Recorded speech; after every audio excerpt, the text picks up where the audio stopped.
Here, the shadows are shown to be as black as pitch. And yet here, completely in a shadow, the astronaut is lit up like a Christmas tree.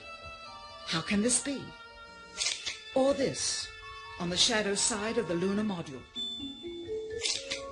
In this magnification of an Apollo photograph, a rock, very likely a papier-mâché prop because of the crease here, is categorized with the letter C. In later releases of the same picture, the letter is gone, probably airbrushed out.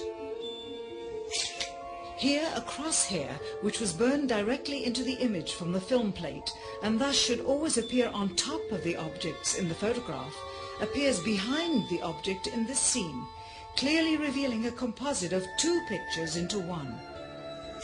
Someone apparently forgot to create a burn crater underneath the lunar module's 10,000-pound thrust engine, despite the fact that during ground tests there was a real concern for the vehicle falling into the hole the engine created as it descended.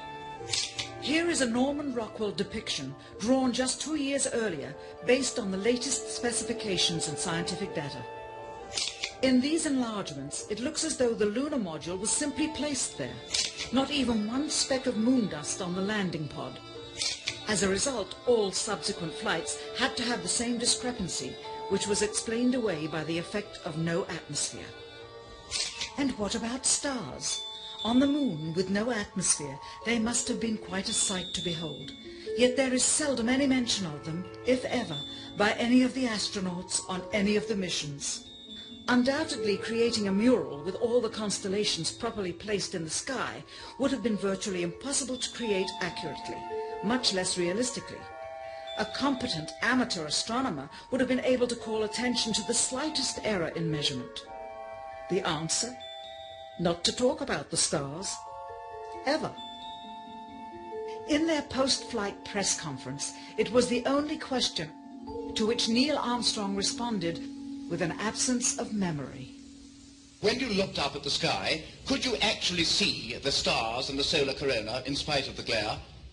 We were never able to see stars from the lunar surface or on the daylight side of the moon by eye without looking through the optics.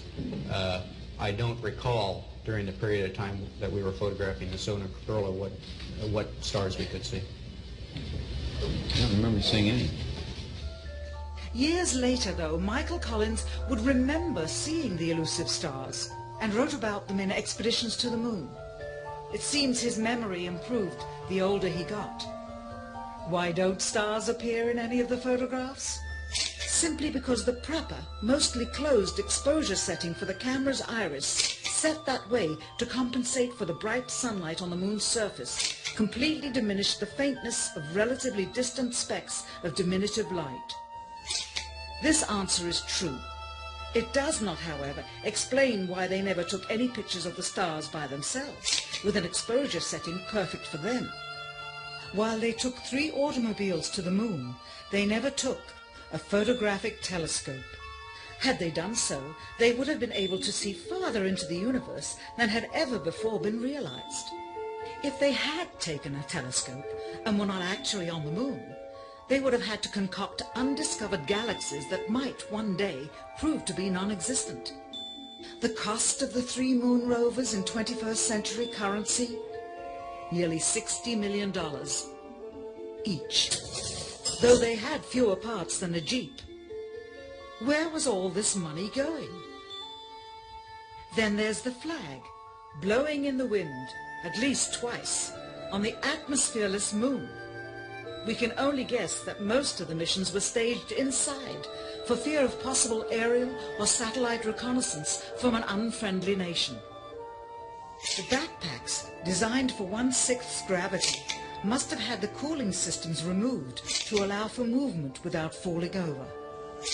With very near and hot studio lighting, that left one hot astronaut inside. Assuming that it was the astronauts inside after all, their faces were always covered.